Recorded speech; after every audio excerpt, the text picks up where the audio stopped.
Hi, everybody. You are listening to Radio Cherry Bombe, and I'm your host, Kerry Diamond. Today's guest is Lois Freedman, one of the most powerful women in the restaurant industry. Lois is co-CEO of the Jean-Georges Group, the restaurant group led by world-renowned chef Jean-Georges Vongerichten that includes more than 50 restaurants in 12 countries and more than 1,000 employees. 2026 marks Lois's 40th year of working with Jean-Georges. Amazingly, this is Lois's very first podcast. She's been low-key throughout her career, but fortunately for us, agreed to come on the show to talk about her remarkable career.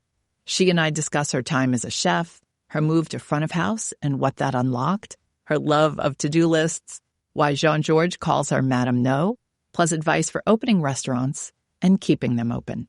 You will learn a lot from Lois, whether you work in hospitality or another industry. I certainly learned a lot. Stay tuned for our chat.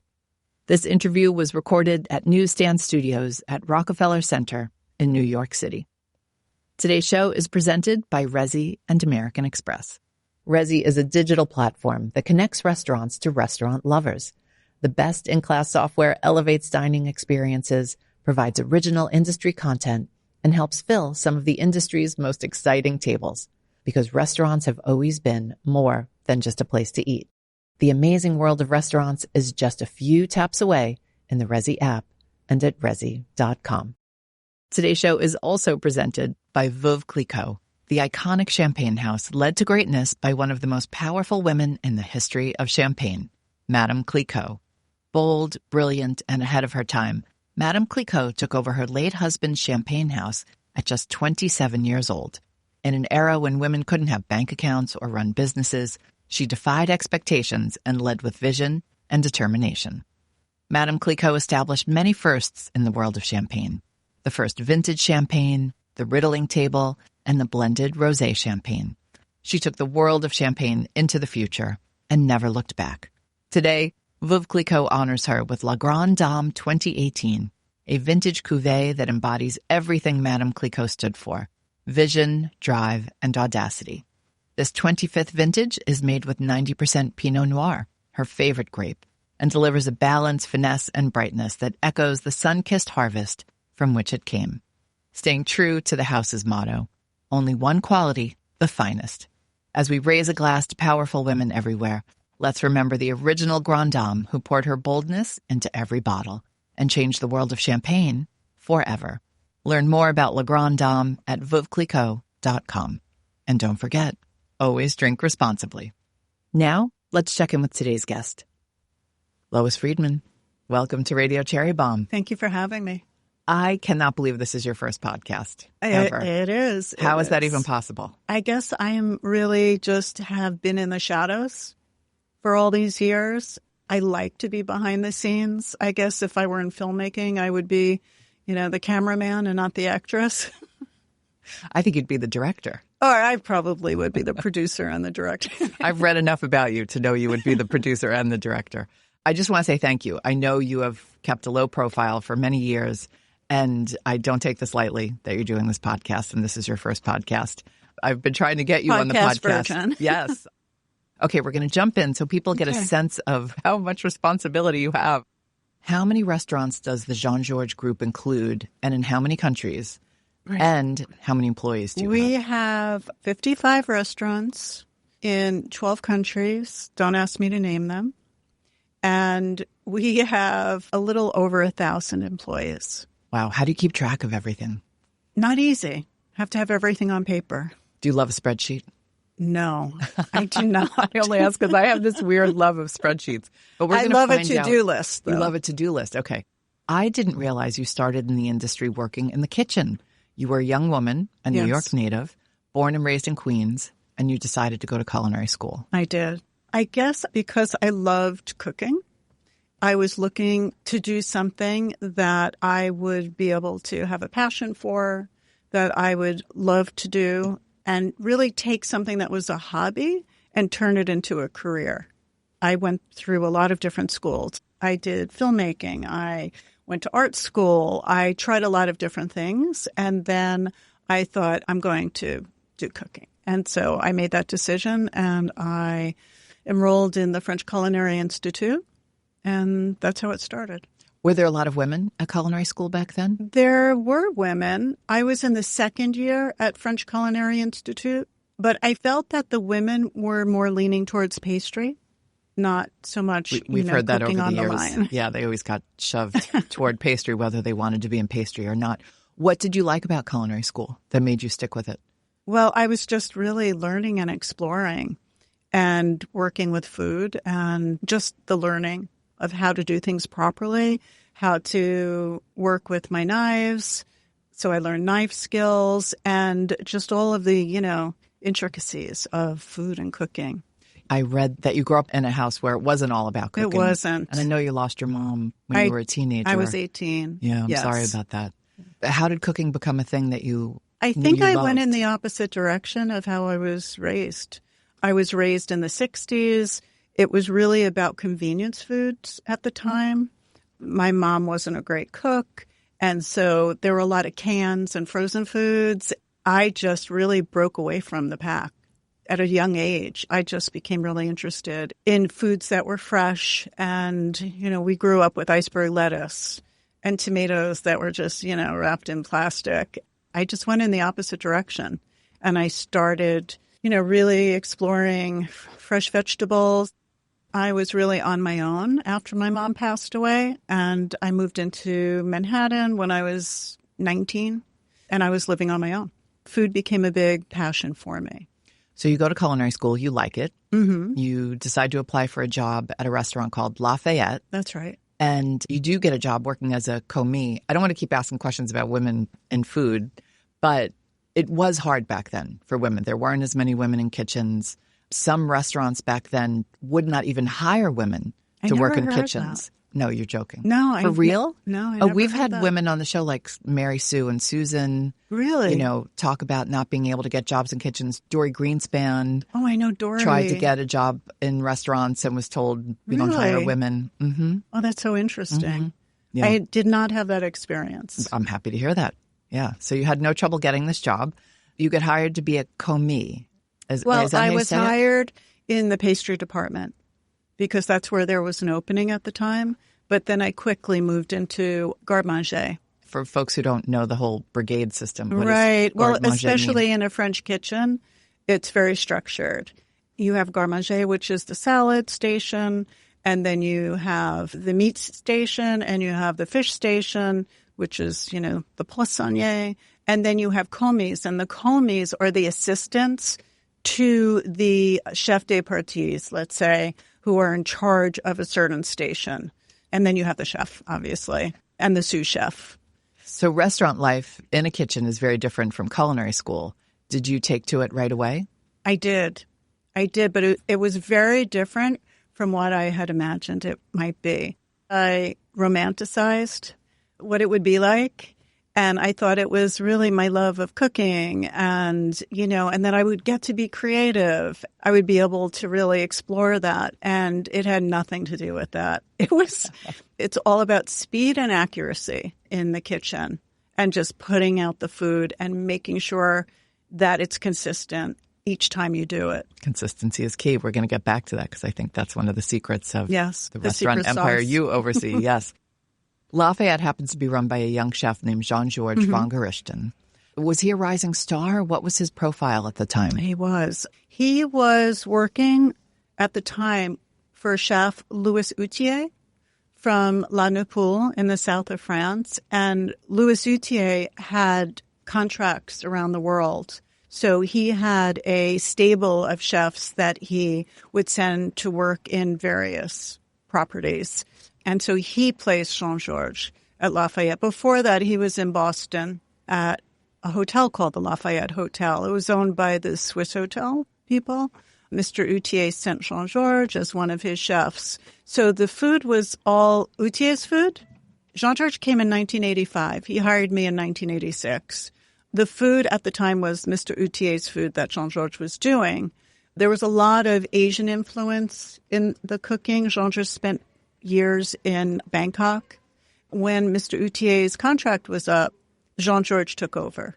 And that's when everything really started to happen. Next, you decide to open a restaurant together called Jojo, but you moved front of house. I did. I was a cook for 5 years at Lafayette. I was the poissonnier. I had my commis that worked with me.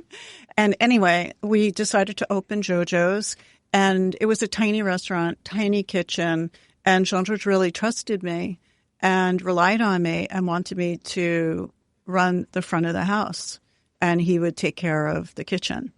It was like a little mom and pop operation, and I did not know anything. Were you okay not being in the kitchen? I was. Why were you ready to make the move to a different It was job in hard. Well, it restaurants? was very hard being in the kitchen. I loved it. I was really good at it. It was grueling work. You know, I would stand next to a rotisserie every night that was so hot that I felt like my face was burning off, and I would go home with a layer of salt on my skin. I had burn marks up both arms from I should not have rolled my sleeves, and I would put my arm in the oven and it would just get burnt all, you know. My nails, were black from peeling artichokes. And I just thought, yeah, time for maybe a little glamour.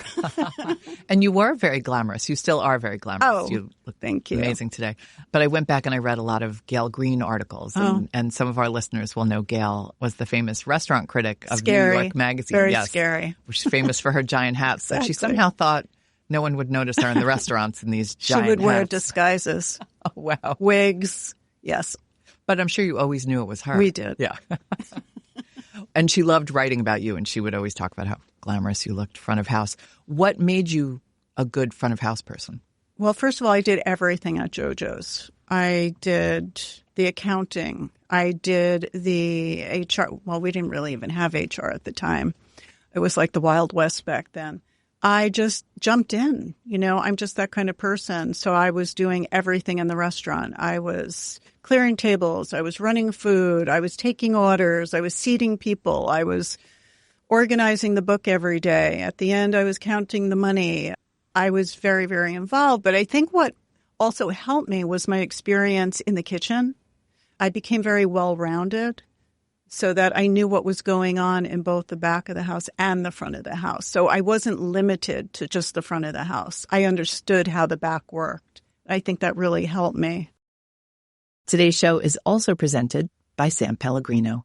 At Cherry Bombe, we believe mentorship can change everything.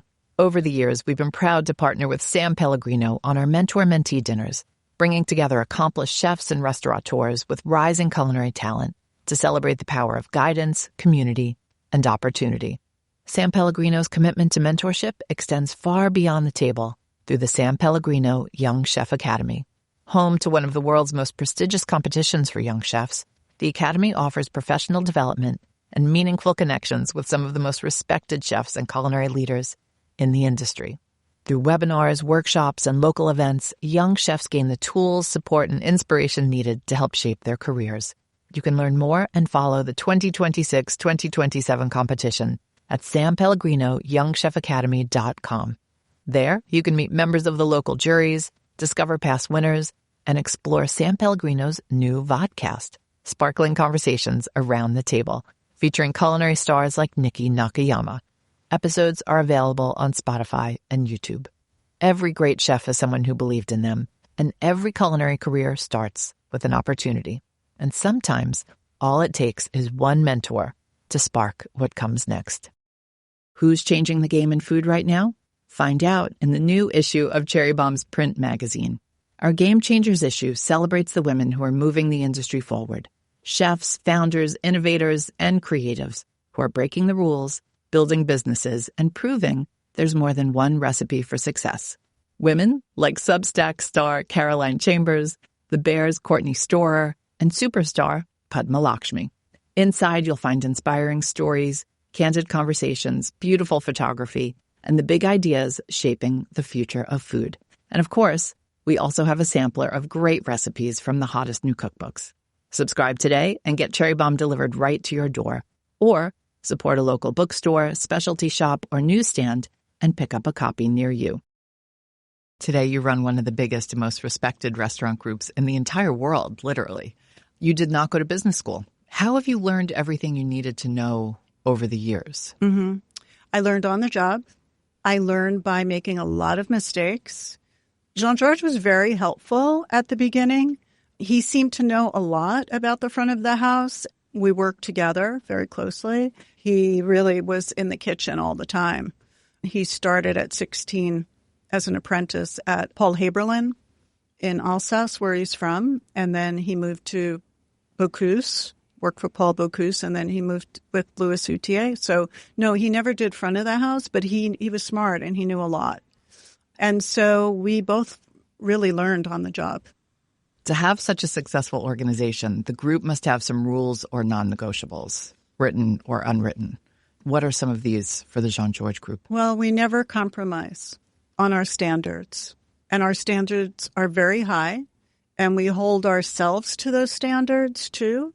We never think that we are doing things right. We always, we're always looking for where the mistakes are and what we can improve. But I would say the standards, the quality, and the attention to detail. I love that right off the bat you had that answer. We never compromise. It's true, though. I was like, wow, that's sort of like a mic drop statement. It's hard to do these days. Very hard. And that's the big challenge, I think, in this industry is the consistency. And especially as you expand beyond one restaurant. If I was in one restaurant, it'll be perfect. If Jean-Georges was behind the stove in one restaurant, it would be perfect. But we're not. And so how do we train other people to see through our eyes or to have Jean-Georges' palate when they're cooking? That is the challenge, to be able to have other people do what you do. It's so interesting, the culture of excellence and consistency. You want to go into a Jean-Georges establishment knowing everything is going to be amazing. Mm-hmm. There are so many individual concepts, which is incredible, and we'll talk about that in a bit because you don't do a cookie cutter restaurant situation. There was a New York Times article, I think it was from 2019, where the writer, I think, had followed you and Jean-Georges and a few other people from the organization around. He wrote that everything is measured down to the grain of salt. Yes, in the restaurant kitchens. That's true. That is true. Yes. And is that a consistency thing? It is. It is. How do you teach people to do it the same every single time? Jean-Georges always used to say that when we were just starting out, that if someone comes in on a Monday and then they come back on a Thursday and it's a different cook in the kitchen, it has to taste the same.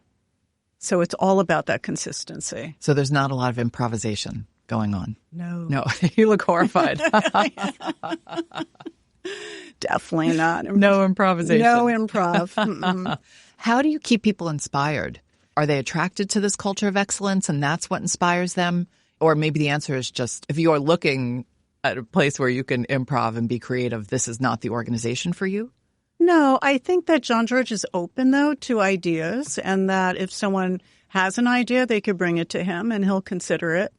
And I think that Jean-Georges is himself very inspiring and people want to work for him. It's like going to Harvard, I guess, in a sense, right? I guess you could look at it like that. And how about you personally? I mean, you've got this incredible job that we've talked about. You're a mom and a single mom at that. Yes. It must require an incredible amount of personal organization. So I'm curious some of your own rules or routines. I'm very organized. I am very disciplined. Have you always been? Always been disciplined. I used to take a lot of ballet classes, and I loved it because you had to be disciplined. So it just suits my personality. I keep to-do lists. I would be lost without my lists. And I bet you were a Filofax girl back in the day.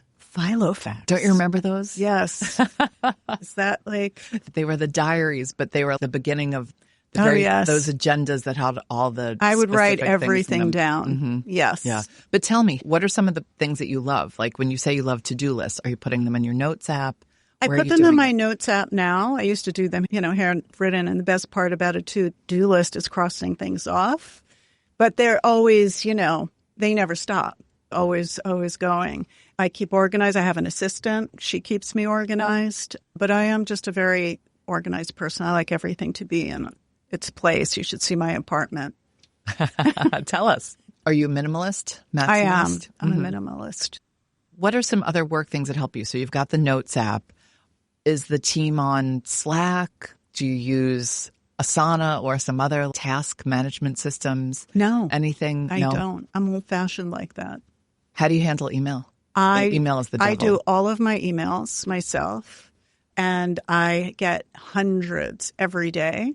I try and stay on top of them, but then sometimes I have to let them go to later on if I want a longer email response. So at the end of the night in bed, usually I'll be, churning out emails. Wow. I miss my BlackBerry. Do you miss your BlackBerry? No. See, you don't love all these things I love. The Filofax, the BlackBerry. You don't miss the BlackBerry. Rolodex. I did have one of those. Yeah, I found I was so much more efficient on my BlackBerry. Oh, really? Yeah. You like the iPhone? I like the iPhone. Okay. I love the iPhone. Okay, this is why you are running a massive organization and I'm not. That's so interesting that you're not on Slack or anything like that. Okay. How do you communicate with the heads of your different teams? Text or WhatsApp. Text. Or WhatsApp. Okay. Yeah. Interesting. Today, one of the things I struggle with, and I'm sure lots of our listeners do, is it's not just email anymore. You're getting DMs on Instagram. You're getting texts. You're like, I know this person wrote to me. Did they leave a comment on our Substack? Where was that? How do you keep track of all the different forms of communication today? I'm obsessive. I think that's one reason also I'm good at what I do, because I'm very obsessive. Okay. I love that. I read that Jean-Georges calls you Madam No. Yes, he does. Where does that come from? Well, I've always been that person who tells him what I think, and we disagree. I'm not afraid to disagree with him. And I feel like a lot of the people around him say yes. They don't want to say no to him. So I think I'm the only person who will tell him the truth, tell him what I think, and disagree, and sometimes argue my point if I feel strongly about it. Are you a people pleaser? No. Reformed people pleaser? No. Just wasn't born a people pleaser? No. What's your sign? Sagittarius. Sagittarius, okay. That's a sign I don't know that well. Some of the hallmarks. I would say I probably being a creative person. I am a creative person, and I've found a way to be creative in this industry, which is great. I deal a lot with design now and development of new projects and flowers and music and designing uniforms. So I've been able to really satisfy that creative part of me. So I think Sagittarians are creative people. I think they're free spirits. I'm not such a free spirit, though, I have to say.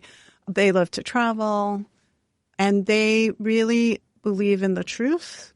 They make good judges, I hear. Very interesting. Yes. I'm a Pisces. I'm such a Pisces. Oh, so is Jean-Georges. Oh, really? Yes. Oh, that's funny. I would have thought he was like a Scorpio or something. Yeah, no, he's Pisces. Interesting. One of the things that's unique about the Jean-Georges group is the variety of restaurants that you have. Mm-hmm. You don't have one concept that you have just replicated around the world. You've got everything from ABCV, which is my personal favorite. It's my favorite, too. I love ABCV. I agree. And I love the staff. I love everything about ABCV.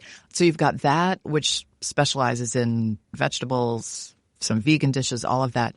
It's mostly vegan. It's mostly vegan. Yes. I didn't realize that. Yes. That's great. The food is so delicious at ABCV. So you've got that all the way to the Jean-Georges Steakhouse in Las Vegas. How do you maintain the quality and the precision you talked about with so many unique concepts? I don't think it matters so much what the concept is. I think that as long as the training is done well and the oversight, the work ethic, I think that you get what you need. I don't think it has to be a cookie cutter concept to do that. Talk about the training a little bit. We haven't touched on that yet. We have extensive training. I have someone who has been working with me for almost 30 years, and he is my trainer. He's incredible, the best in the world, I have to say. His name's Denny. He's fantastic. So he will come in when we do an opening, and we'll do probably a 2 to 3 week training period where we take the staff through every single detail of what they have to do. And it's kind of like building blocks where we start out with the basics and then we just, move up from there. And we do a lot of role playing. He could take someone who's never worked in a restaurant before and teach them how to clear a table perfectly with finesse. Wow. It's great to I want to talk to Denny. Have him. Yeah, he's fantastic. Does he do things for other industries or just restaurants? No, just restaurants. Yeah. How do you know someone's going to make a good restaurant employee, good member of the team? I don't look for experience. I look for who the person is. I like people who have outside careers. I like interesting, creative, smart people who have things going on in their lives. And I'm okay if they just want to use us as a means to an end. I want people who are friendly and happy in their lives. I let someone else ask about the resume and the experience. I want to know, who are you?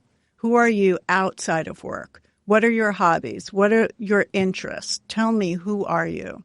And then I get them talking about themselves, and then I really get a sense of who they are. That's how we build the team. At ABC Dumbo, you can come in there and everyone kind of feels like they're related in a way because of that process. The Jean-Georges Group doesn't own all of its restaurants. I understand that most are management deals. Yes, management and licensing Okay. deals. I would love to know the difference. For all the restaurateurs and would-be restaurateurs listening, can you walk us through the two things and just what they're all about? A licensing deal would be a deal that we make usually with a hotel, where we come in, we work on all of the concept, the design, the training, the writing, the menus, coming in training for the opening, but it's not our staff, not our accounting, not our employees, not our HR. And so it's really the hotels that are running those properties. What attracts you to that, given how much control you like over a project? What attracts you to a licensing deal? It has to be a licensing deal. We could not have a management deal, which is where it's all of those things, but you are actually managing the whole business and you're doing the day-to-day.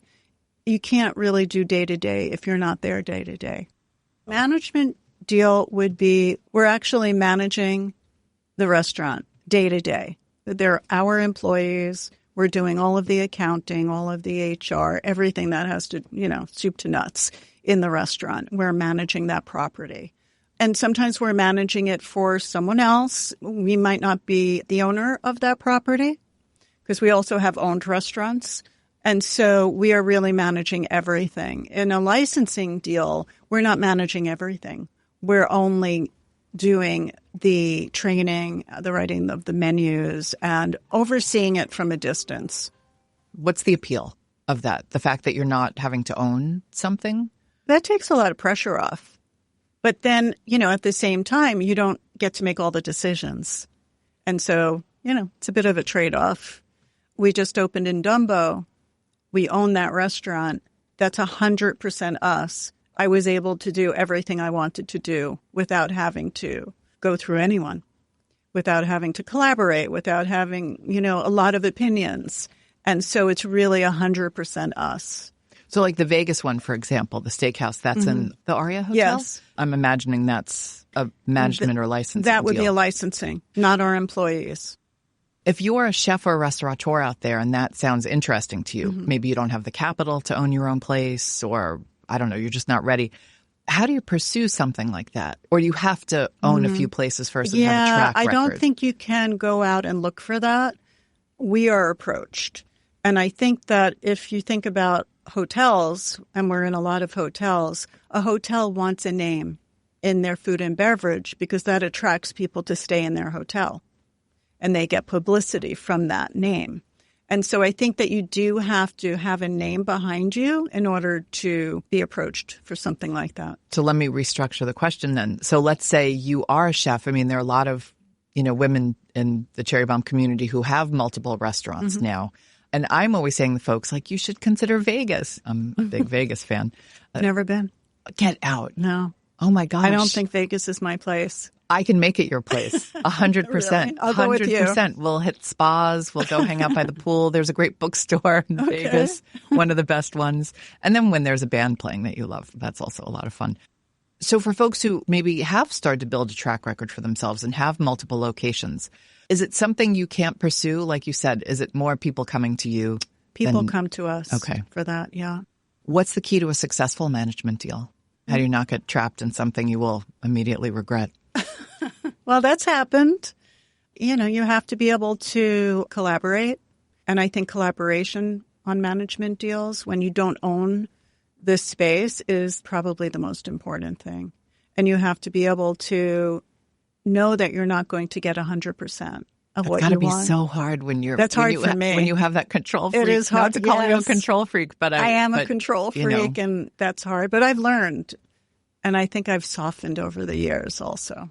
We've been talking a lot on Radio Cherry Bombe and on our Substack about how to open a restaurant. That's a very popular topic. And you must be as amazed as I am that the desire to open a restaurant is so strong within some people, and nothing can diminish it.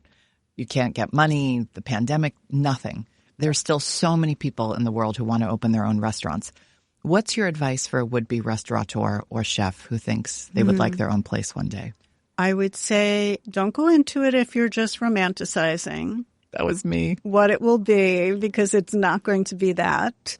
I would say work in restaurants first and learn every aspect. I think what's really, really been key for me is being able to say that I could go into the kitchen and cook, write a menu. I could, do everything that you have to do in a restaurant, because I never want to feel like I am dependent on someone where I can't go in and do it myself. So I think really you have to work in the environment. You can't just say, I want to open a restaurant and then open a restaurant. I needed you as my mentor all those years ago. Did you open a restaurant? I did. I had like 3 or 4 restaurants in Brooklyn. You did? I started dating a chef and he asked if I would open a restaurant. And I was working at Lancôme. And I was like, sure, I'd love to open a restaurant. How hard could that be? Duh, famous last words. You know I'm right. Oh, I 100% know you're right. I just went in so blind. I couldn't have quit my job. That wasn't possible. But I really should have spent every single weekend begging everybody to let me stage. You, Danny Meyer, everybody. Yes. I should have done my own Harvard curriculum. Right. And gone around and worked for the best of the best if I could have begged my way into your establishment. I think it takes years, though. Totally. Yeah, it's not something that you could just learn overnight or even in a year. I think it takes a long time. Yeah. I was not smart enough to know that. But even just something I should have done. I don't know. Well, you were in love. I was. People do things for love. Yeah. And now we have Cherry Bombe because of it. So that's the nice outcome of the whole thing. But definitely crashed and burned and got my butt kicked. But I learned a ton. I also learned that restaurants are such special places, and I understand why people love them so much, even though they're so hard. They're hard. I mean, if you think it's a day and night business, you don't close the door at 6:00 and go home and have a regular life. What's the newest restaurant you're working on? Well, I'm working on so many restaurants. I probably have 6 that I'm juggling right now. A new concept is what I'm most excited about right now, which is we are really rolling out the ABC Kitchens concept. So tell people the difference between ABC and ABCV. Yes. So we have 3 ABC restaurants. We have ABC Kitchen, ABC Cocina, and ABCV. It's farm to table, Latin, and vegan. And so what we've done is we have combined all 3 concepts under one roof. Oh, I didn't know that. That's yes. fun. So ABC Kitchens, with the S, because it's more than one concept, is in Dumbo. And we have others around the world. We have one in Venice. We have one in London. We're doing Miami. We're doing Vancouver. And so we are rolling out that concept everywhere. And we're also doing a quick service ABC Kitchens. So that's exciting. Is that a new thing for you? Have you done quick service before? No, we've never done it before. So the first one we're doing is in Hudson Yards. Oh, okay, so we're exciting. Just starting to work on that, and that we'll plan to roll out as well. What's the appeal of quick service? It's easier, I think, and you don't have the same level of service that you have to have in a sit-down restaurant. And I think that also you have to think, what do people want nowadays? I always think, what do I want? I feel like I have my finger on the pulse, especially in New York City, because I'm from New York City. I think people just need more quick food, but delicious food, not sitting down all the time in a restaurant for a long lunch. So I think that I always try and find, well, what do people want, and give them what they need that time. We have to talk about the Tin Building, sadly. Yeah. In Lower Manhattan, closed earlier this year. I was so sad about this. I work right next door. I'm down on Water Street. Oh. Yeah. And would walk over there a lot through the Seaport. Beautiful. Beautiful space. Roman and Williams designed the interiors. I'm such a fan of Robin and the I whole am too. Roman and Williams team. It cost $200 million, maybe more. Something like that. It was this incredible food hall. Yes, with restaurants. All these restaurant concepts. And again, just a beautiful space. You could go to a restaurant. You could grocery shop there. There were all these takeout concepts. People were shocked that it closed. Yeah, I think that it was ahead of its time. I think that the area couldn't support such a large endeavor. It's a lot of tourists. They're not buying food to cook at home. So I think that it was just not the right timing. Also, if you had placed that on the Upper East Side, it would be a whole different thing. Also, coming out of COVID, it was just, It was 2022, right? Strange that it opened. time, yeah. But what we're doing now is we're rebranding the Seaport, and we are placing some of those restaurants in other areas of the Seaport. Oh, that's good to know. Yes. I was walking around last night. A friend and I went to see a concert at Pier 17, on the roof. Yes. You have a restaurant downstairs called the Fulton. But I was walking around and I was like, oh, on a night like tonight, I would have totally gone to, one of the restaurants over there at the Tin Building. And we had the flower shop, which was my passion. And the bakery and patisserie. I mean, so many. Yeah, it was gorgeous. So many beautiful things. Jean-Georges has said the best part of a restaurant is creating the menu and the concept, things that you obviously love. The hardest part is keeping it open. That's true. And operating. Yes. You've had places that have been open for a very long time. What is the secret to keeping a place open? Right. Well, JoJo's is one of them. It opened in 1991, and it's busier than ever now. I think understanding your clientele and what they want, and also how things evolve and change. And I think that you have to evolve and change with the times. You can't just stay the same and keep doing it the same way year after year. And, you have to stay fresh. And we've redesigned JoJo's. And I feel like we're getting a whole different crowd now. I love to hear that it's busier than ever. Yeah, it's fantastic. Amazing. It was Jean-Georges' name when his mother used to call him JoJo. Oh, I didn't know that. Oh. You seem like someone who's always trusted your gut.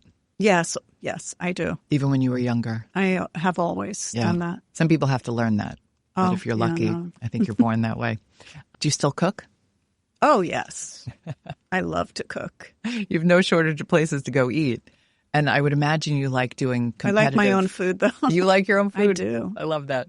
And I would imagine that you also like doing competitive research, seeing what other people are up to. Do you even have time to go to other people's restaurants? You know what? I really just go to the same places. And no, I don't go out that much to explore what other people are up to. How do you keep your finger on the pulse? I don't know. It's just there. I have a sixth sense or something. All right, we're going to do a speed round. Okay. What's a beverage you start your day with? Decaf Americano with steamed almond milk. I make it myself. What's a favorite cookbook? You know what? I don't really use cookbooks, but I did love Jamie Oliver's cookbooks. Do you collect cookbooks at home? I have a lot of cookbooks from when I was a cook, but I don't buy cookbooks anymore. What is your most used kitchen tool? Tongs, probably, yeah. What's always in your fridge? Organic fruit and vegetables. What's your favorite snack food? Are you a snacker? I'm not too much of a snacker, but I do love cheese and crackers. What's your cheese of choice? I love goat cheese with fig jam on a good cracker. Yum. What's your cracker of choice? There's so many good crackers. Oh, you know what? I'm still looking. Isn't it crazy how many crackers are named for women? Have you ever noticed that? No. I'm going to do a carousel on Instagram next time. I think you should. There's so many crackers that have women's names on them, and I'm like, did the woman really found this cracker company? Like Susie's. There's like Mary's and those rainforest crackers. Yes. I think that's a woman. I haven't found a cracker that I love yet. Oh, I just bought one a couple of days ago. I was a bit disappointed. What are you looking for in a cracker? I was thinking about this just yesterday. Isn't that funny? I don't like them when they're too hard, but crackers aren't soft by nature, right? So I was thinking if someone would come up with something that's between a cracker and focaccia.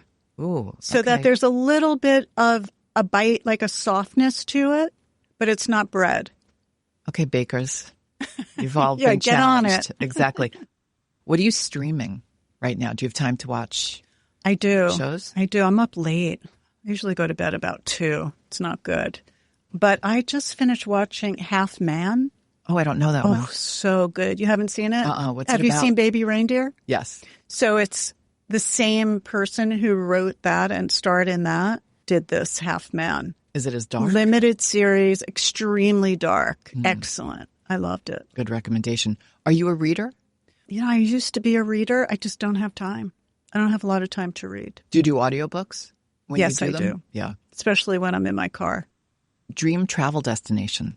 Bali. Have you been? No. I'd Oh. love to go. Have you been? Just once. So beautiful. I still think about this black rice coconut pudding I had when I went. One day I'm going to recreate that I rice love pudding. the people and the culture. So beautiful. Favorite food film? Tampopo. Have you seen it? Long So time good. ago. Yeah. Everybody always has great answers for Like this. Water and, for Chocolate, too, was a great one. and they're all movies I saw like back in the 90s. And Yes. I need to have my own personal little film festival. Yeah. Or maybe even a real one. All right. Our final question. If you had, you'll do fine. And you can't say Jean-Georges. If you had to be trapped on a desert island with one food celebrity, who would it be? Jean-Georges. What? No, you can't say Jean-Georges. No, it Come has on. to be him. Nope, cheating. Can't do that. No, it has to be him. You know why? Because I know I'll eat well, and he'll take care of me. That's true. I don't know who else I would choose. A food celebrity. Yeah. I should have set the ground rules early on. Julia Child? I don't maybe. No, I figured you'd say Jean-Georges, so Yeah, we'll it let has you to be be stuck him. on the island with him. Yeah, you guys have made a great team all these years. So, Yes. Well, Lois, thank you so much again. Thank You know, you. I really appreciate you doing this. I know. Thanks for you've having been me. So low key over the years, but you have a lot to teach all of us. You've had a remarkable career. Thank you. So thank you so much. not for your over time. yet. No, it's not. I can't wait to see what you do next. I want you to come back on the show in a year and I tell will. us everything you've been up to. I had to laugh when I said, restaurant are you working on next? And you're like, oh, probably about 6. I'm juggling about 6 or 7. So impressive. All right. Well, I hope we Thank see you soon. That's it for today's show. Our theme song is by the band Tra La La. Joseph Hazen is the studio engineer at Newsstand Studios. Thank you to City Vox Studio in New York. Our producers are Catherine Baker and Jenna Sadu. Our executive assistant is Bridget Pittman. And our head of partnerships is Rachel Close. Thanks for listening, everybody. You're the bomb.